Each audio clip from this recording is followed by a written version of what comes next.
Morning everyone, this is Dr. Ron. Di ba naalala yung post ako regarding kay incoming ba yun? O yung parang ini-scout yata na maging next DOH secretary daw. Si Edsel Salvania ba yun? So may mga nag-comment, nakakatawa lang yung nag-comment na iba na sinasabi, nakakaya naman sa'yo, tignan mo credentials niya. Parang yun, parang tonong bakla. Tapos, siguro nga mga bakla rin yun, nag-comment, mga baklang doktor, na siguro baka kaibigan ni Eggy Boy Salvania, na nagko-comment sa page ko, nakakaya naman daw sa credentials niya. Mahiya daw ako sa credentials ni Salvania. Ay ko, alam nyo, tayo mga Pinoy, marami sa atin, di lahat, no? Pero marami sa atin mga Pinoy, ang hilig tumingin sa credentials. Ang hilig tumingin sa papel. Pero yung papel ba, may nagagawa ba yung papel na yon? Sige nga, tanungin ko nga, ang daming doktor dito sa Pilipinas, so ang daming magaling expert sa Pilipinas, puro papel, hanggang papel lang, kulang sa gawa. Diba? Eto ang hilig ng mga Pinoy sa pastar. Ay, star ako kasi marami akong papel. May diplomate ako, may ganito ako. May sinabi ba? Magaling ba talaga? Ang daming kong kakilala. Ito sa medical field na lang Sa PT, OT, MD, RN, kagaling. Ang daming papel. Ang daming title. Pero clinically, nakapagpagaling ba ng pasyente? Magaling ba talaga? Mga wala namang sinabi, karamihan, hindi lahat, no? Pero maraming walang sinabi. Kagaling sa papel. Ang hilig ng mga Pinoy, tumingin sa papel, pero yung gustong iloklok, yung gustong ilagay, mga walang sinabi. Puro pastar. Ito, example na lang, PBA.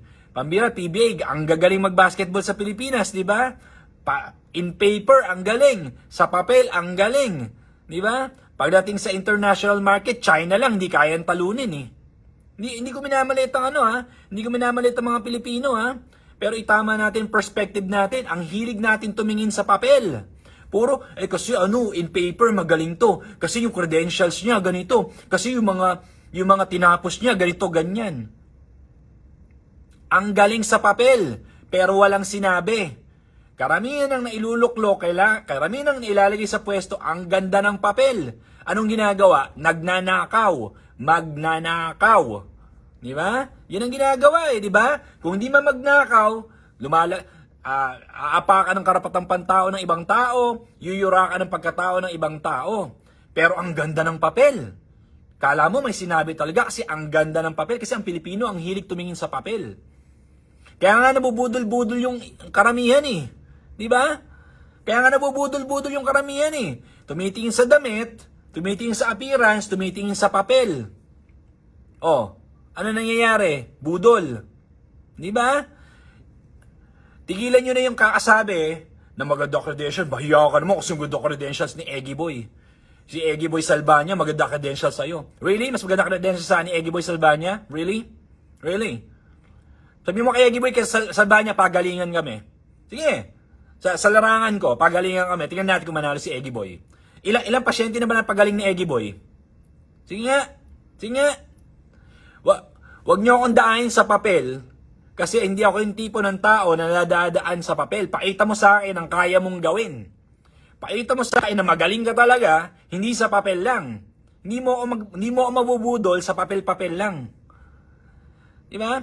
Ang bobo talaga. Diba? Ewan ko sa inyo, no? Ewan ko sa maraming Pilipino, pero ang daming Pilipino na tumitingin sa papel. Sabi ni Juliet King yun, walang sounds. Baka ikaw walang sounds, Juliet, pakilakasan mo na lang yung sounds mo. Kasi yung iba naririnig naman. Ikaw mukhang hindi mo naririnig. So pakitaasan mo. Tataas ko rin sounds ko just in case, no? Pero nakakabwisit kasi kapag ganyan, sabihin walang sound, yung pala sila yung walang sound. Ito wag po tayo puro tingin sa papel. Tingnan po natin yung kayang gawin talaga ng tao. Tingnan po talaga natin yung intensyon ng tao. Kung ano ba talaga, malinis ba talaga intensyon niyan. Nakita nyo naman, di ba, sa mga picture niya, nakakapote. Nakakapote na. Nakakondom na ang itsura ni Mokong. Di ba? Palagay nyo, saan tayo dadalhin nun? Sa itsura pa lang. Naka-PPE na. Full on PPE. Palagay nyo, anong gagawin niya sa atin?